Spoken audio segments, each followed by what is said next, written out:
영광 받으신 줄 믿습니다.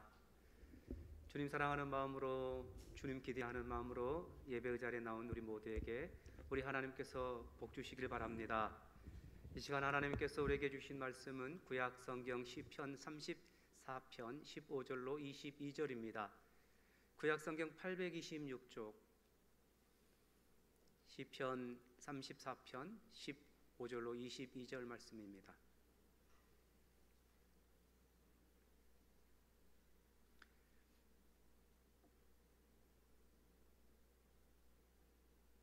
주신 말씀을 교독하시면서 하나님의 음성을 듣겠습니다.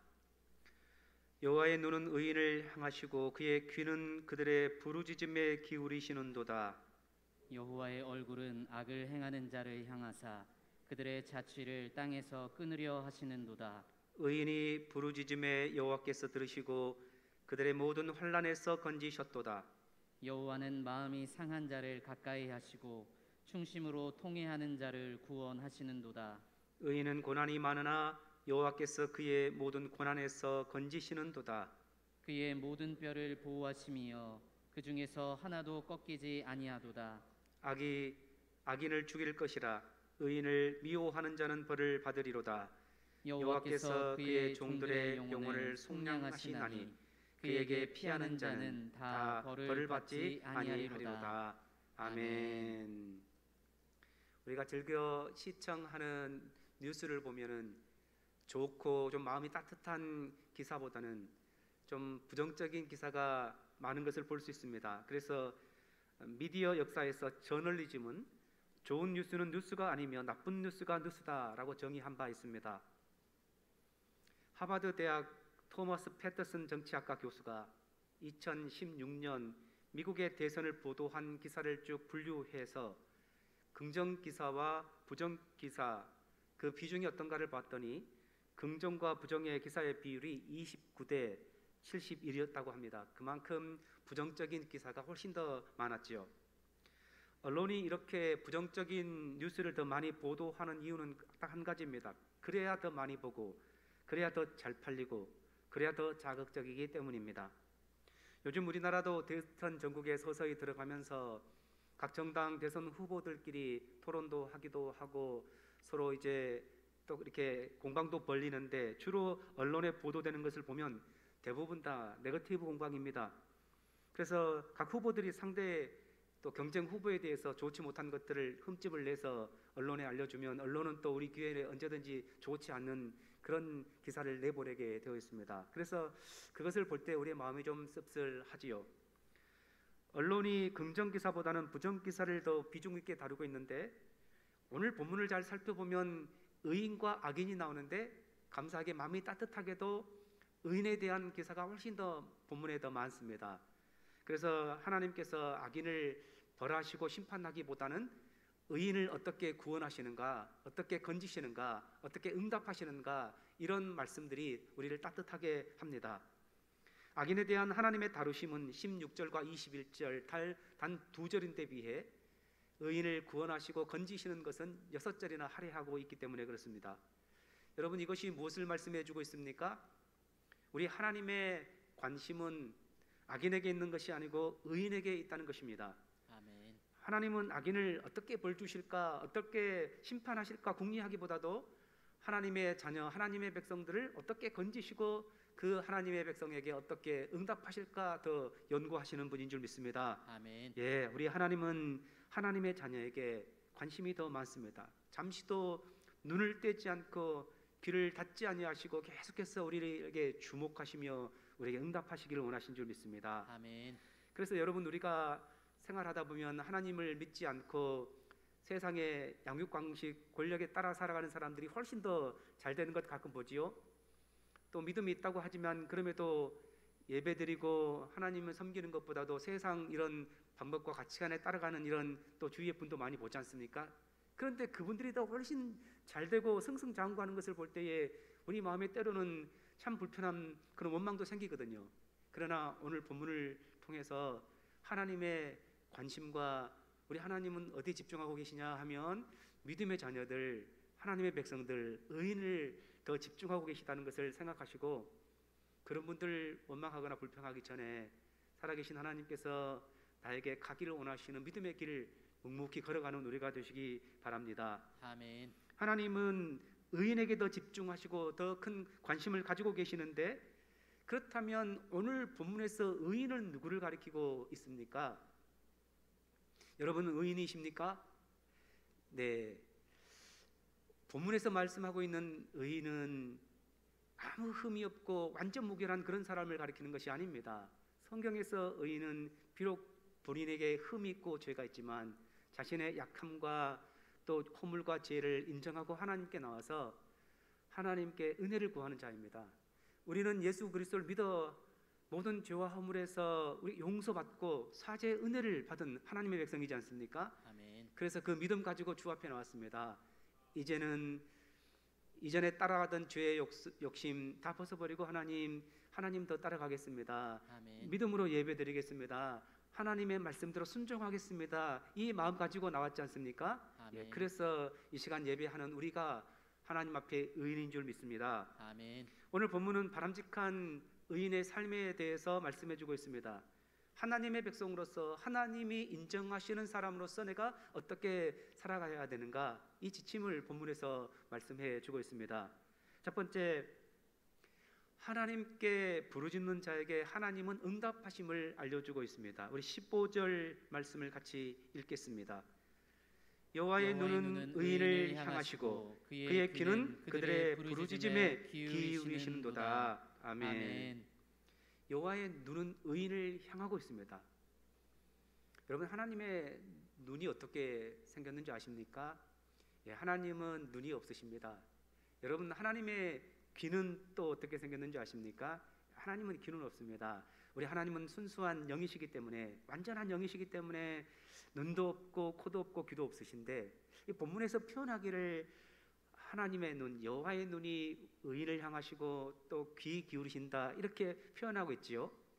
그만큼 살아계신 하나님께서 우리가 이해하기 쉽게 우리에게 집중하고 계시고 우리를 도와주시고 우리를 보호하고 계심을 그렇게 강조해서 표현한 것입니다. 악인을 향한 하나님이 악인을 향하여 얼굴을 향하고 계시잖아요. 악인을 향한 것은 심판하기 위해서입니다. 그러나 의인에게 집중하고 계시지 않습니까? 의인을 향한 하나님의 눈길은 돕기 위해서입니다. 오늘 본문에서 하나님께서 의인을 향하신다고 말씀하고 있는데 우리를 돕기 위해 준비되고 계신 하나님을 느끼시기 바랍니다. 의인이 기도할 때에 그의 귀는 그들의 부르짖음에 기울이신다, 이렇게 말씀해 주고 있습니다. 17절도 반복해서 말씀합니다. 의인이 부르짖음에 여호와께서 들으시고 그들의 모든 환난에서 건지셨도다. 아멘. 아멘. 우리가 하나님께 부르짖기만 하면 하나님은 들으시고 모든 환난에서 건지신다고 오늘 본문에서 분명히 말씀하고 있습니다. 오늘 본문이 포함된 시편 34편 그 34 옆에 보면 표제가 붙어 있는데요. 다윗이 아비멜렉 앞에서 미친 채 하다가 쫓겨나서 지은 시라고 되어 있습니다. 그러니까 다윗은 굉장히 또 목숨에 그 어려움을 당하던 그런 때가 있었습니다. 특별히 사울에게 쫓겨가면서 시기 당해서 거의 막 죽게 되니까 어쩔 수 없이 이제 고국을 떠나 그 대적 블레셋 땅에 아비멜렉에게 가서 아기스에게 가서 자기 몸을 의탁하는 그런 망명 절차를 밟고 있었습니다. 그렇게 아기스 앞에 딱 갔는데 다윗이 워낙 유명했거든요. 블레셋의 장군 골리앗을 죽인 장본인이 바로 다윗이었으니까 그 다윗을 아기스의 신하들이 딱 알아보고 안 됩니다. 저 원수 다윗을 죽이지 않으면 후환이 두렵기 때문에 반드시 죽여야 됩니다. 이렇게 건의하는 거죠. 그래서 다윗이 깜짝 놀랐습니다. 아니 이제 자기가 망명해서 목숨을 부지하려고 왔는데 이제 죽게 됐으니까. 그때 다윗이 행한 일이 뭡니까? 미친 채 했습니다. 대문에 그적거리고 수염에 침을 질질 흘리면서 미친 채 해서 그 위기를 극복했습니다. 그런데 여러분, 다윗이 그 위기를 벗어날 수 있었던 비결이 그가 단지 미친 채 연기를 잘해서 그가 구원받았을까요? 죽음의 위기 앞에서 다윗의 인생의 환난 중에서 그는 하나님께 부르짖었습니다. 그 자신의 목숨이 경각간에 있을 때에 두려움과 환난 중에서 다윗은 재빨리 하나님을 의지했습니다. 하나님께 부르짖었습니다. 그때에 하나님께서 다윗에게 지혜를 주셔서 그가 그렇게 미친 채 연기할 수 있었던 것이지요. 하나님께서 죽음에서 그를 건져 주셨습니다. 여러분, 의인이 누굽니까? 예, 의인은 하나님을 신뢰하는 자입니다. 아멘. 의인은 하나님을 믿는 자입니다. 아멘. 그래서 의인이 하나님께 부르짖을 수 있는 것이지요. 아멘. 하나님은 우리 모두가 하나님께 부르짖기를 원하십니다. 왜냐하면 하나님은 우리를 도와주시기를 원하시니까요. 성경에 너희가 얻지 못함은 구하지 아니함이라고 말씀하고 있습니다. 여러분, 궁핍하십니까? 얻지 못하십니까? 예, 구하지 않았기 때문입니다. 하나님은 애굽의 노예로 살아가는 이런 이스라엘 백성들을 기억하셨습니다. 뭘 기억했냐면 출애굽기에 보니까 아브람과 했던 그 언약을 기억하셨습니다. 그리고 하나님께서는 이스라엘 백성을 찾아오셨습니다. 그런데 언제 찾아왔는가? 언제 언약을 기억했는가? 보니까 이스라엘 백성들이 하나님께 부르짖었을 때에 그 부르짖음이 하나님께 상달되니까 하나님께서 그 언약을 기억하셨습니다. 그리고 그들의 고통 소리를 들으시고 그들에게 찾아오셔서 그들을 구원하셨습니다. 여기서 우리가 알 수 있는 것은 하나님은 그들의 부르짖음에 응답하시는 방법으로 도우신다는 것입니다. 그러니까 구원하기를 원하시고 돕기를 원하잖아요. 근데 무조건 돕는 것이 아니고 그들의 부르짖음에 응답하시기를 원하신다는 것입니다. 하나님은 이미 우리에게 좋은 것 주십니다. 이미 풍성한 은혜를 예비하고 계시는데 어떻게 베풀어 주십니까?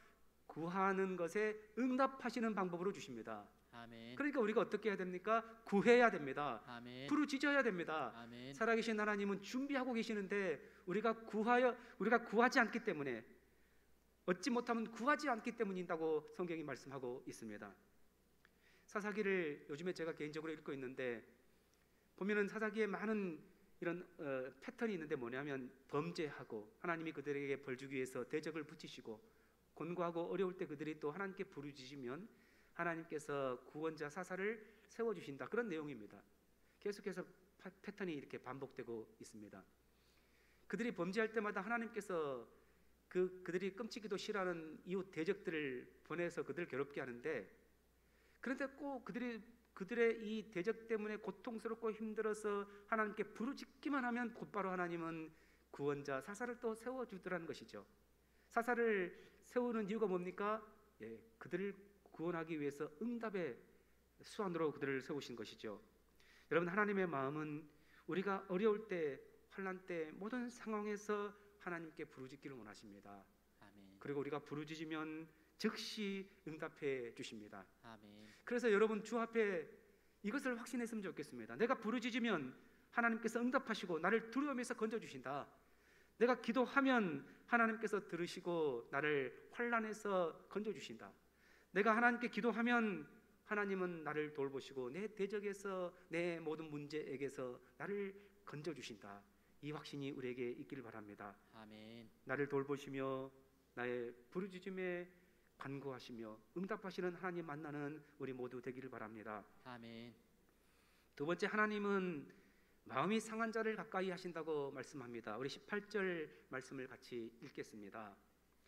여호와는 마음이 상한 자를 가까이 하시고 충심으로 통회하는 자를 구원하시는도다. 아멘. 우리 하나님께서 어떤 사람 가까이 하시는 줄 아시겠죠? 예, 마음이 상한 자 가까이 하십니다. 마음이 상한 자를 가까이 하신다고 하셨는데, 마음이 상한 자라는 것은 마음이 찢어진 상태를 의미합니다. 하나님은 마음이 상한 자를 가까이 하신다는데, 여러분 혹시 언제 마음이 주로 상하십니까? 마음이 상하는 것 복입니까? 복 아닙니까? 예, 주로 어떤 사람들은 내가 다른 사람에게 오해받을 때 마음이 상한다고 합니다. 지나칠 때, 아는 채도 안 할 때 또 상처를 받았다고 하고, 이걸 줄여서 마상이라고 하더라고요.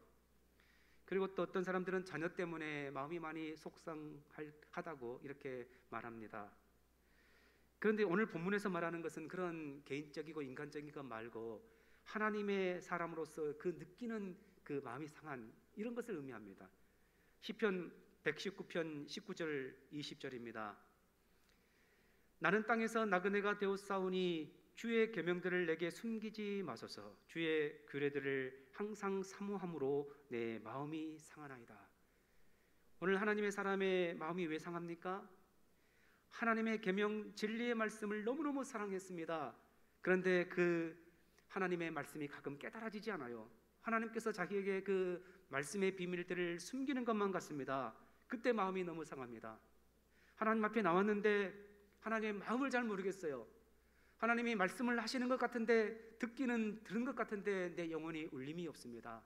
언제든지 하나님의 말씀을 펴기만 하면 손쉽게 하나님의 말씀을 읽을 수 있는데 그 말씀이 내 삶에 깨달음이 없고, 하나님이 가까이 계신 것처럼 보이는데 부르짖으면 하나님이 응답하지 않는 것처럼 보일 때에 내 마음이 상한다는 것입니다.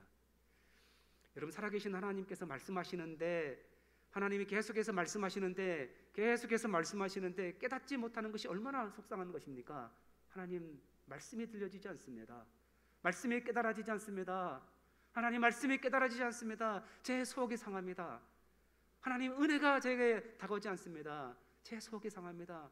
저를 만져주시고 말씀이 깨달아지게 해주십시오. 이러한 간구가 우리의 삶에 있어야 될 줄 믿습니다. 아멘. 시편 143편 3절 4절은 또 이렇게 말합니다. 원수가 내 영혼을 핍박하며 내 생명을 땅에 엎어서 나로 죽은 지 오랜 자같이 나를 암흑 속에 두었나이다. 그러므로 내 심령이 속에서 상하며 내 마음이 내 속에서 참담하니이다. 하나님의 백성이 세상에서 승리하고 하나님의 교회가 세상을 선도해 나가야 되는데, 원수 앞에서, 불신 세상 앞에서 우리가 주눅들어 있는 모습을 볼 때에 내 마음이 참담하고 속상합니다.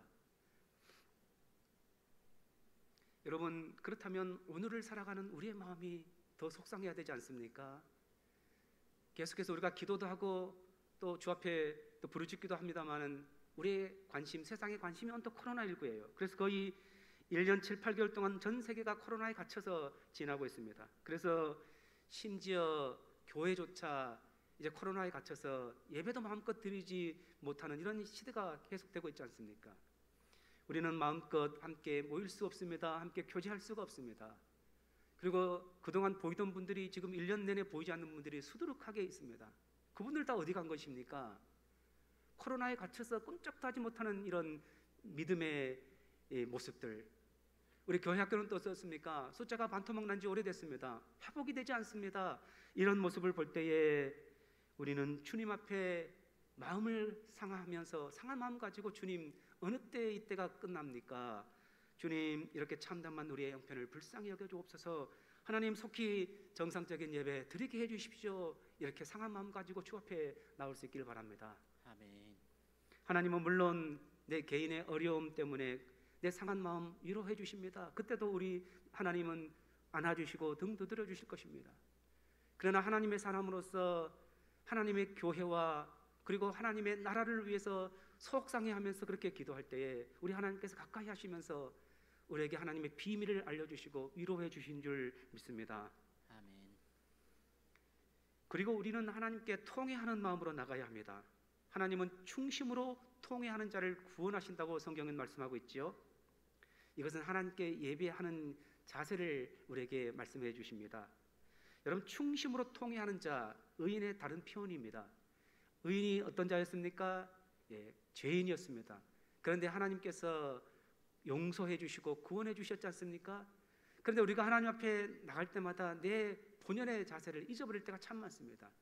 내가 죄인인데, 내가 구원받은 하나님의 백성인데 내가 아무렇지도 않는 것처럼, 나는 깨끗한 자처럼 그렇게 나갈 때가 참 많거든요. 그러나 우리는 하나님 앞에서 죄인이었음을 잊지 말아야 됩니다. 그래서 하나님 앞에 나갈 때마다 통회하는 마음으로 하나님 앞에 내 자신을 깨뜨리면서 마음을 찢고, 하나님의 은혜가 오늘도 필요합니다. 내가 하나님 앞에 나온 것은 하나님의 은혜입니다.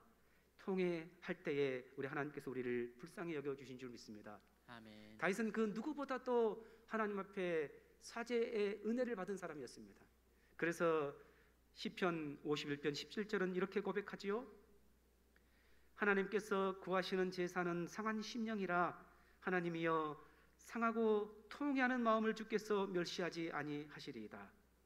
하나님께서는 우리가 자신의 죄로 인해서 마음을 낮추고, 그리고 하나님 앞에 아파할 때에 충심으로 통회하는 자를 하나님 불쌍히 여겨주시고 구원하신 줄 믿습니다. 아멘. 주님 앞에 상한 마음, 통회하는 마음으로 날마다 주님의 은혜가 필요하고 하나님의 긍휼이 필요합니다. 통회하는 마음으로 나가는 우리가 되어야 할 것입니다. 아멘. 마지막으로 하나님께 예배하는 자, 피하는 자를 찾으십니다. 22절 말씀을 또 한번 읽겠습니다. 여호와께서 그의 종들의 영혼을 속량하시나니 그에게 피하는 자는 다 벌을 받지 아니하리로다. 아멘. 지금까지 쭉 하나님의 백성을 의인이라고 표현했는데 오늘 22절에서는 하나님의 백성을 의인이 아니고 그의 종이라고 표현하고 있지요. 종이라고 번역된 단어의 어근을 보니까 일하다, 섬기다, 예배하다라는 뜻이 있습니다. 그래서 여호와께서 찾으시는 그의 종들은 하나님께 예배하고 하나님을 섬기는 자들임을 알 수 있지요. 우리가 의인이라는 표현 대신에 굳이 오늘 본문에서 그의 종들이라고 표현하는 것은 우리 하나님의 백성은 다름 아닌 하나님을 예배하며 하나님을 섬기는 자인 것을 강조하고 있습니다. 여러분, 하나님의 백성, 하나님의 종으로서 우리가 하나님을 가장 잘 섬길 수 있는 최선의 방법이 무엇이겠습니까? 그것은 다름 아닌 예배입니다. 예배는 하나님께서 우리를 부르신 그 목적입니다. 살아계신 하나님께 우리가 사랑한다고 표현하는데 가장 하나님을 잘 사랑할 수 있는 한 가지 방법을 꼽으라면 그것은 예배입니다. 그래서 하나님의 백성인 내가, 예배하도록 부름받은 내가 예배에 실패하거나 예배를 등한시 여긴다면 그때부터 내 정체성이 흔들리기 시작할 것입니다. 하나님은 의인이란 표현 대신에 종, 즉 예배자로 우리를 불러주고 계십니다. 그래서 다시 한번 내 삶에서 예배가 살아있는가, 내가 예배에 가장 최선을 두고 있는가 점검할 수 있기를 바랍니다. 아멘. 여러분, 코로나19 시대에 예배드리기 쉽지 않지요? 그러나 중요한 것은 형편이 아니고 마음입니다. 할 마음만 있으면 언제든지 예배 드릴 수 있고 하나님은 그 마음을 받으시는 줄 믿습니다. 아멘. 코로나19 종식되면 그때부터 예배 드리겠다, 여러분 이런 마음 혹시 가져본 적 있습니까? 그 마음 여러분 옳지 않습니다. 마귀가 주는 마음입니다. 왜냐하면 코로나19 언제 끝날지 누가 압니까? 그래서 그때 예배 드리겠다는 것은 예배 안 드리겠다는 말과 동일합니다. 예배는 지금, 어렵지만 언제든지 내가 최선을 다해서 드려야 될 것이 예배인 줄 믿고 그렇게 예배할 수 있어야 됩니다. 예배당에 나올 수 없는 형편이라면 가정에서 실시간으로 송출되는 영상으로 예배 드리십시오. 마음이 중요합니다. 그러나 가정에서 예배 드리는 것이 너무 어렵고 또 힘들다면 용기를 내어서 예배당에 나오십시오. 하나님께서 우리 마음을 받아주십니다. 아멘. 여러분, 어려운 상황이 와도 나는 하나님 앞에 예배자로 부름받았다, 이 정체성 잃어버리지 않고 언제나 예배의 우선권을 포기하지 않는 우리가 되시기 바랍니다. 아멘. 영성작가 마크 에터베리 목사님의 광야를 정복한 영적 거인이란 책에서 그분이 자신이 목회하는 교회의 한 여자 성도님의 이야기를 소개해주고 있습니다. 저자는 암으로 죽어가는 자신의 교회의 한 여성도님이 암인 것을 확진받았을 때에 그 목사님께 그렇게 말했습니다. 자기가 교회에 걸어갈 수 있을 만큼은, 자기가 걸어서 다닐 수 있을 정도까지는 꼭 교회에 와서 예배드리겠다. 그리고 이제 그 성도님은 자신의 말을 지켰습니다. 목사님은 그녀의 남은 삶이 거의 다해 갔을 때에 마지막 그 예배의 주일을 회상하면서 글을 적고 있습니다. 그녀는 여위고 허약한 몸으로 천천히 예배당 안으로 들어오고 있었습니다. 그 여성도님의 머리카락은 다 빠져 있었고 얼굴빛은 매우 창백해 보였습니다. 혼자 오기 힘들어서 그분의 남편이 산소 마스크를 들고 그 옆에 함께 걷고 있었습니다. 남편은 그녀를 맨 뒷좌석에 조심히 앉히고 또 둘이서 조용히 예배를 드렸는데, 하나님께 손을 들라는 가사의 찬양을 부른 동안 그녀는 야있고 또 가냘픈 양손을 들어서 하나님을 그렇게 찬양했습니다. 그녀의 손은 떨리고 있었고 그녀는 힘이 없어서 조용히 눈을 감고 있었지만 그녀의 얼굴에는 하나님을 향한 미소가 있었습니다. 저자는 그날 예배에는 두 개의 설교가 있었다고 소개하고 있습니다. 하나는 저자가 강대상에서 전한 설교였고 또 하나는 맨 뒷좌석에 앉았던 그녀가 한마디 말도 없이 행한 설교였습니다. 그리고 두 설교 중에 그녀의 것이 훨씬 더 강력했다고 저자는 밝히고 있습니다. 우리 오늘 예배 때 함께 불렀던, 예배와 경배 시간에 불렀던 찬양 CCM 부르신 곳에서 기억하시죠? 예, 그 가사에서 제가 은혜 받은 가사입니다. 부르신 곳에서 나는 예배하네. 어떤 상황에도 나는 예배하네. 내가 걸어갈 때 길이 되고 살아갈 때 삶이 되는 그곳에서 예배하네. 부르신 곳에서 나는 예배하네. 어떤 상황에도 나는 예배하네. 여러분, 부르신 곳에서, 하나님이 허락하신 곳에서, 그 어떤 상황 속에서도, 그것이 고난의 상황이고 그것이 질병의 상황이든지 간에 하나님이 불러주신 곳에서 나 예배 드리겠습니다, 결단하는 우리가 되시기 바랍니다. 아멘. 이렇게 하나님을 예배하는 하나님의 종들을 우리 하나님은 어떻게 돕습니까? 22절에 여호와께서 그의 종들의 영혼을 속량하시나니, 그의 종들의 영혼을 속량하신다고 말씀하고 있습니다. 이 속량이라는 말은 돈을 주고 값을 지불하고 구원하신다, 그런 의미입니다. 여러분, 우리 하나님께서 우리를 어떻게 구원하셨습니까? 예, 그 아들 독생자를 십자가에 내주시면서 값을 지불하고 우리를 구원하셨죠. 뿐만 아닙니다. 우리가 살아가는 동안에 하나님께서 우리를 환난에서 건져주시는데 우리 몸에 뼈 하나도 상하지 않도록 우리를 지켜 보호하신다고 분명히 말씀하고 있지요. 여러분, 우리가 모든 환난에서 하나님은 우리를 건지시길 원하시고, 우리가 부르짖을 때 주님은 응답하시길 원하십니다. 그리고 우리가 상한 마음, 통회하는 마음으로 예배하면 하나님께서 우리를 가까이 하시고 우리의 예배를 받아주시는 줄 믿습니다. 아멘. 그렇다면 우리의 형편이 지금 어떤 형편에 있든지 간에 하나님이 허락하신 형편, 하나님이 부르신 곳에서 우리 예배할 수 있기로 다짐하십시다. 아멘. 어떤 상황이든지 하나님이 찾으시는 예배자로 우뚝 서는 우리 모두가 되어야 할 것입니다. 아멘. 기도드리겠습니다. 하나님 아버지, 우리의 예배를 받아주신 것을 인하여 감사합니다. 상황이 어렵지만 우리의 마음을 감동시켜 하나님 앞에 예배하는 곳에 불러주셔서 너무너무 감사합니다. 하나님의 눈은 우리에게 도움을 주시려고 우리를 향하여 있고, 하나님의 귀는 우리의 작은 신음에도 응답하기 위해서 귀 기울이고 계심을 믿습니다.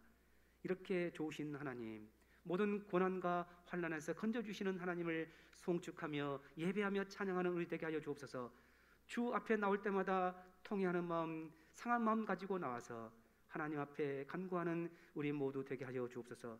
상황은 어렵지만 하나님이 찾으시는 예배자로 서게 하여 주옵소서. 어떤 상황도 우리의 열정, 우리의 믿음을 방해할 수 없습니다. 그 믿음 가지고 일평생 우리를 불러주신 예배자로 승리하는 하나님의 존귀한 백성들 되게 하여 주옵소서. 예수님 이름으로 기도하옵나이다. 아멘. 주님 사랑하는